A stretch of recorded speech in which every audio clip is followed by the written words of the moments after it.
Hey, I'm in the middle of editing right now, and I just had to stop and say, oh my god, what a sound this synth has. They really just don't sound like this anymore, and that's for good and for bad. It's so raw and heavy and thick, unlike many other things that I've heard these days. But at the same time, it's so noisy, and it requires so much EQing just to get it under control so that it doesn't obliterate your ears. So I just wanted to get that out of the way before I do anything else, because oh my god, just listening to it again, not only when I was in front of the thing, but when I was editing the video, oh my god, what an insane sound. Anyway, back to the video. Hey, what's happening? This is the Yamaha CS-15. It was made from 1979 to 1982. It's a really cool analog monophonic synthesizer in the CS range. All the way from the budget CS5 to the feature-packed CS30 were analog monophonic synthesizers. Although monophonic is something that I'm using loosely, I'll get into that later.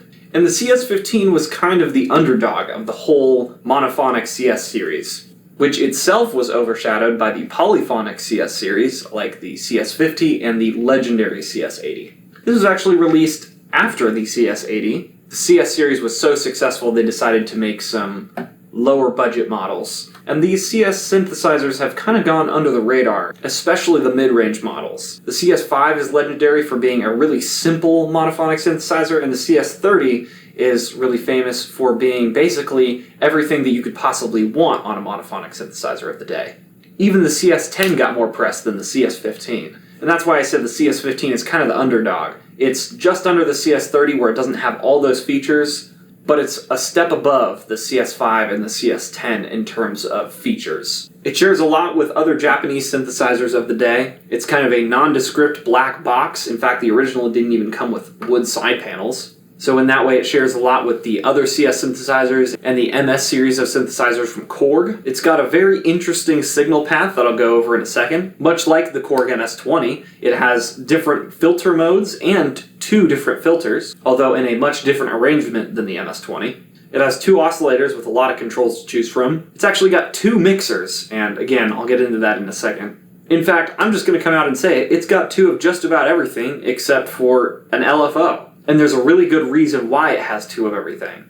There are also some other controls on it that are really strange, like the brilliance slider that controls 1 or both of the filters, the glide function, which is distinctly different from the portamento function, a quite large pitch bend range, and the ability to select on each section of the filters and the amplifiers which envelope generator is controlling each. Of course, it's got stuff like pulse width modulation for the square wave, it's got 3 different waveforms, saw, triangle, and square, and it's got a noise generator built in as well. It's got 2 full ADSR envelopes, which was much better than the Mini Moog of the time. It's even got the ability to multiply the time by 5 on each envelope, which is really neat.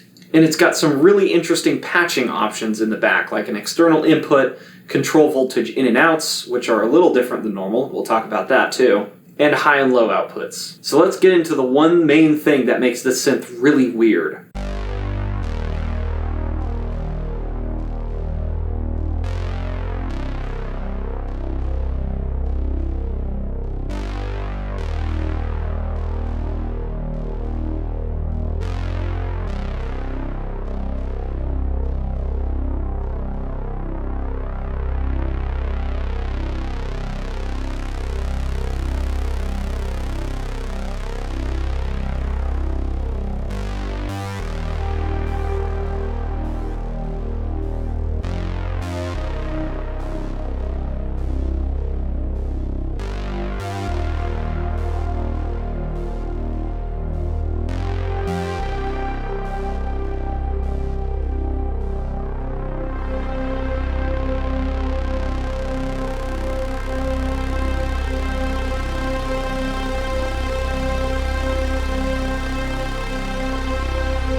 So like I said, we've got 2 of each section here. We've got 2 oscillators, 2 mixers, 2 filters, 2 amplifiers, and 2 envelope generators. And on the back side, which you can't see right now, we've also got 2 CV ins and outs. And that counts for both gate and voltage for the keyboard.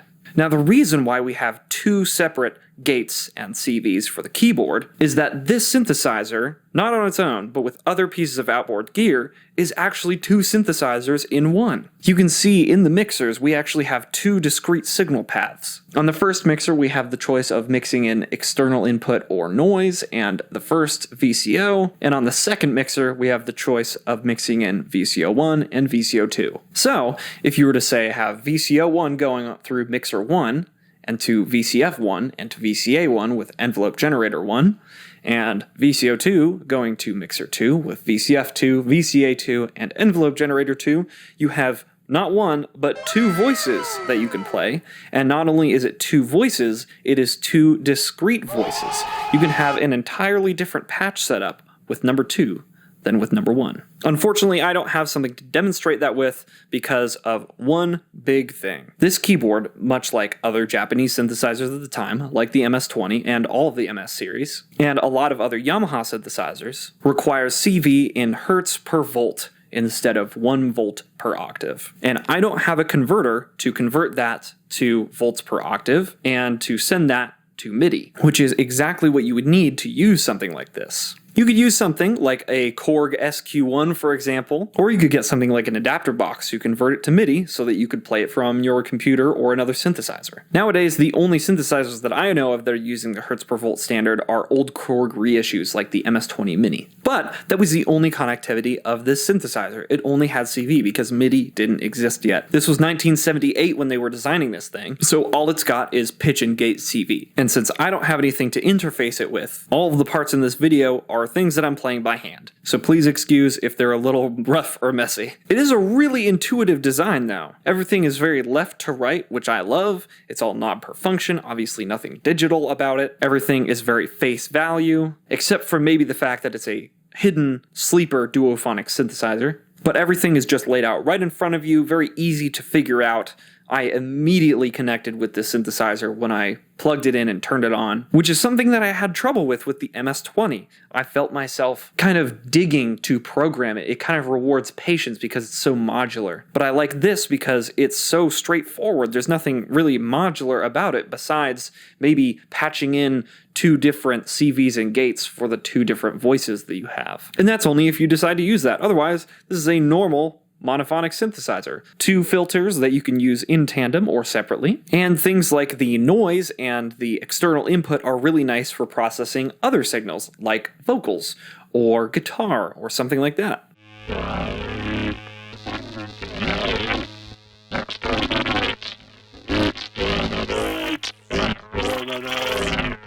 It's really good as a performance tool because it has 37 keys, which honestly I find is not quite enough for what I was doing. I would kind of like it to be like 44 keys or something just slightly more, especially given its size. This was a weird period during the 70s where small keyboard synthesizers were taking up a bit more space than they should have. So everything's quite spaced out, as you can see, which makes it very easy to program because you can very clearly see everything, but it just takes up a little more space than you would think it would. Like, for example, my Minilog is a much more space-conscious synthesizer, yet it still has 37 keys, albeit not as wide. But there are just some bass lines that you want to perform on this synthesizer that you can't quite get low enough for, and that's one of my other gripes about it. While it is obviously built for performance, the performance section is just kind of weird. First of all, and this has nothing to do with the performance section, the oscillators only go to 64 feet as far as a longest wavelength. I kind of would like to see a 128-foot option on this synthesizer. Obviously, I'm about 35 years too late, so what are you going to do? But what's interesting is, first we have the glide section, which is not to be confused with the portamento section. Portamento does what you think it will. Glide actually takes an arbitrary set point defined by these two knobs right here, and then a time to go from that arbitrary point down to your pitch, defined by whatever key you're pressing. So instead of portamento, where it takes into account the last key that you pressed, this is just an arbitrary pitch that you selected above or below the one that you're playing. And I'll demonstrate that later. It's also got a very interesting brilliance control that I don't think I've seen anywhere else, which controls the cutoff point of the first, both, or second filters. And the pitch bend is a very interesting thing that I have not seen anywhere else. Usually you see kind of a knob that springs back to the midpoint. This is a fader. that springs back to the midpoint, which is really interesting. And you can change it from normal, which is 2 semitones, mid, which is, I believe, 6 or 5 semitones, or wide, which is a whole octave.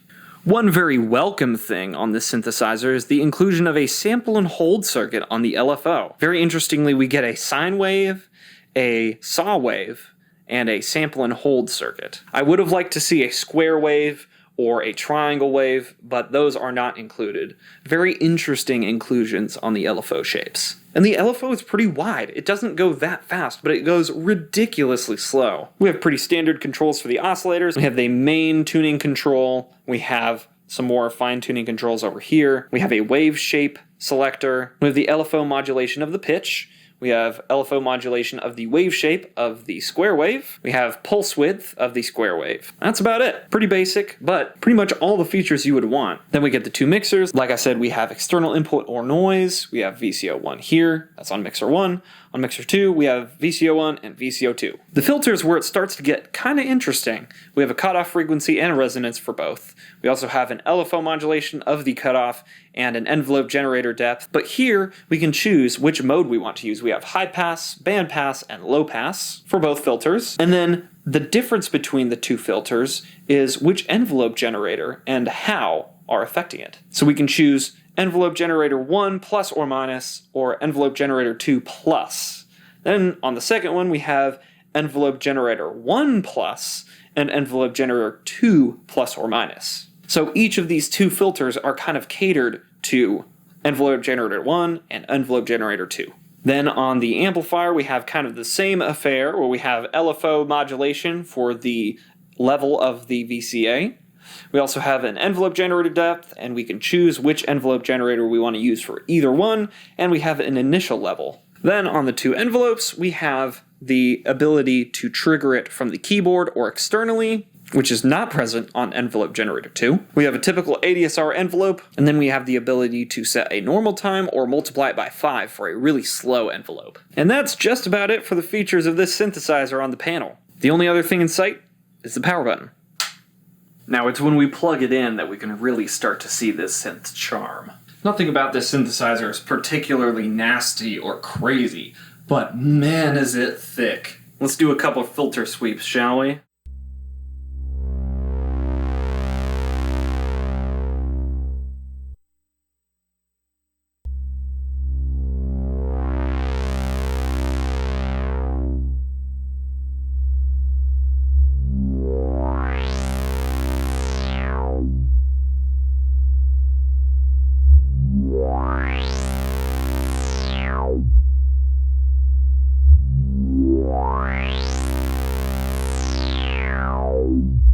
And unfortunately, the synthesizer's filter does not self-oscillate, as you can tell.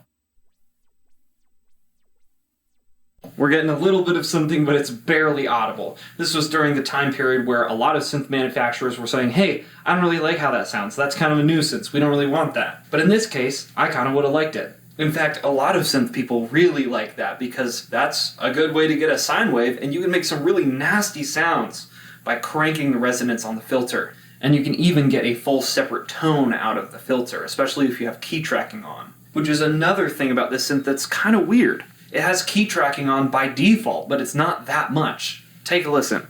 I have the filter at half right now, and you can clearly hear the difference in the cutoff.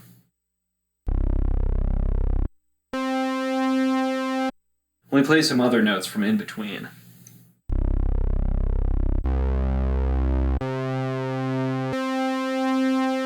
Especially if I crank the resonance, you can really hear the difference.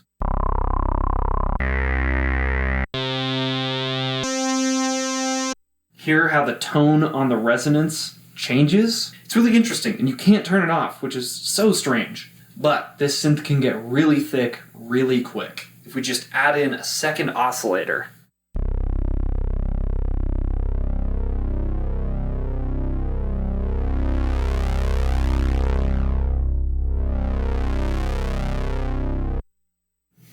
I find that this synth really excels with the resonance at about 9 o'clock.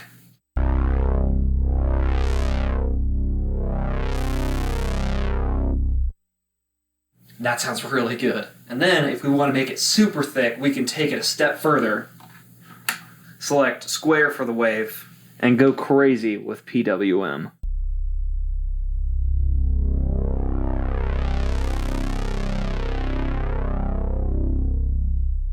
And that is thick. This has a really good sounding square wave. Especially at low modulation rates, it just sounds fantastic.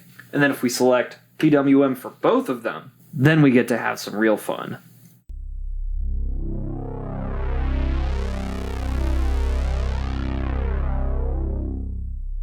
That's not quite so much as thick, but it is really chorusy and nice. That's especially nice for leads where you're using a lot of delay or reverb or chorus on top of it. It just sounds awesome.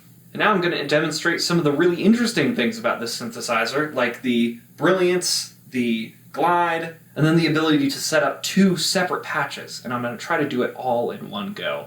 Alright, so I've set up a patch, actually 2 patches. I have one patch going up here and one going down here. And I have the glide set to go separately for both oscillators so you can very clearly hear what's happening with that, because it's a really interesting thing. And then I'm also going to use the brilliance slider here to demonstrate how that works, and I'm going to apply it only to the first patch and not the second patch. Let's have a listen.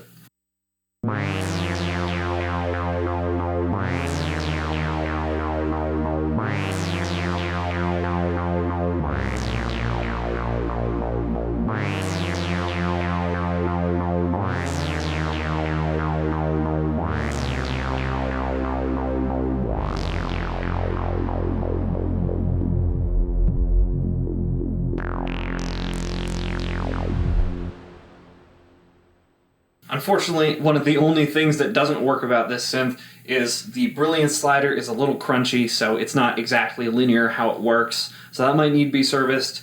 And the keyboard also has some weird funkiness to it where some of the notes will trigger twice, but everything else is working beautifully on this 35-year-old synthesizer, which is pretty awesome. And I must say, it's got to be pretty robust if it's held up all this time and still sounds so phenomenal. So we're going to do a few more sound demos, and that's going to be it for the video.